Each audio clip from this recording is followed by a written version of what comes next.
अर्जुन अपना सारा काम पूरा करके अपने घर वापस लौट रहा था। तभी अचानक बहुत जोर की बिजली चमकी और आंधी तूफान के साथ बारिश होने लगी। उसका फोन डिस्चार्ज होने की वजह से जीपीएस काम नहीं कर रहा था और वो भटक गया और उस हवेली के करीब पहुंच गया जो सिर्फ एक राज थी, जहां बरसों से कोई नहीं पहुंच सका था।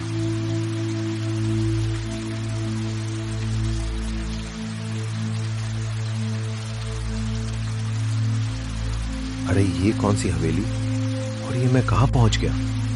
चल के अंदर देखता हूं, शायद कोई हो और मुझे बारिश में भीगने से बचने के लिए थोड़ी मदद करे। इतना कहकर अर्जुन बिना डरे उस हवेली में चला गया।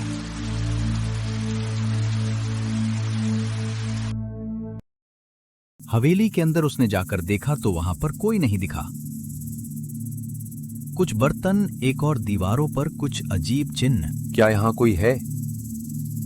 क्या मैं यहां रुक सकता हूं? बाहर बहुत तेज बारिश हो रही है। मैं रास्ता भटक गया हूं।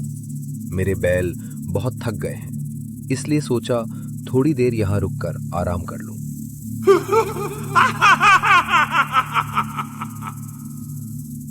अर्जुन डर जाता है। कौन है? सामने आओ।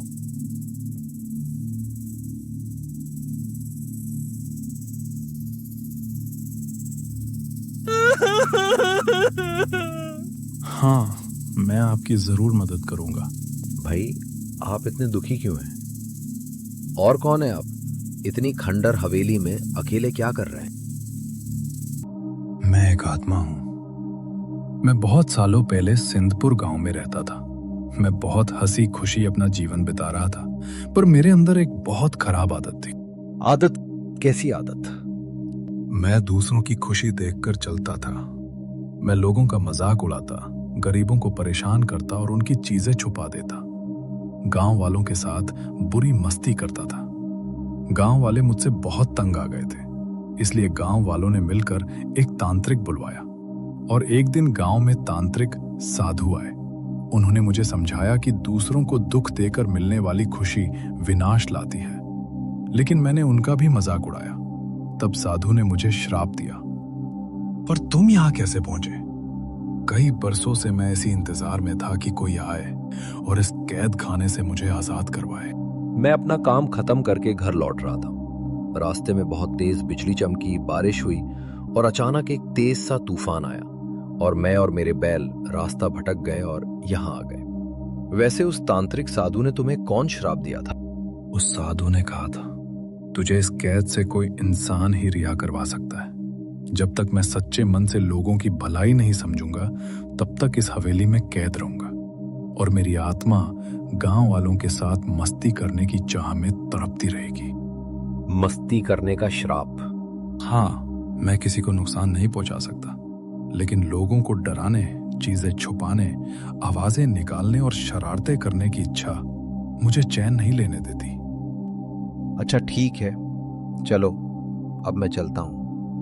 बारिश बंद हो गई है और मेरी माँ और मेरी पत्नी मेरा इंतजार कर रही होंगी। तुम अपनी मर्जी से यहाँ आ तो गए हो, पर इस हवेली से बाहर नहीं जा सकते। तुम्हें मेरी शर्त माननी होगी, जिससे मैं तुम्हें यहाँ से निकालने का रास्ता बताऊंगा। एक पल के लिए अर्जुन डर गया और उसने डरते हुए पूछा, कैसी शर्त?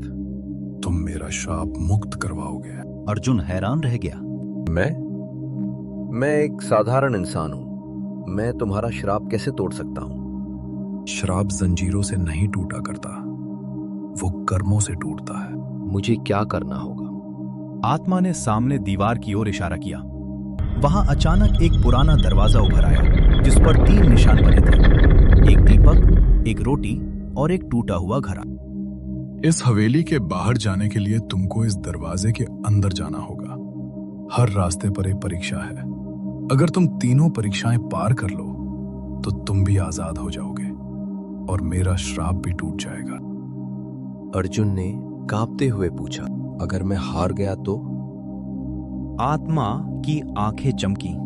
वो बोला, अगर तुम हार गए तो तुम भी इस हवेली के मेहमान बन जाओगे, हमेशा के लिए।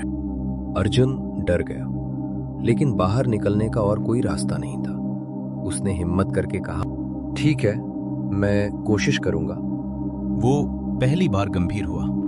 उसने कहा, ध्यान रखना, पहली परीक्षा लालच की है, दूसरी क्रोध की और तीसरी दया की। बहुत लोग पहली 2 पार कर लेते हैं पर तीसरी में हार जाते हैं। तीसरी सबसे कठिन क्यों है? क्योंकि इंसान दूसरों को माफ करना भूल जाता है। तभी अर्जुन जाने लगता है। जाओ, अगर लौटे तो इंसान बनकर लौटना। और अर्जुन उस दरवाजे के अंदर चला जाता है।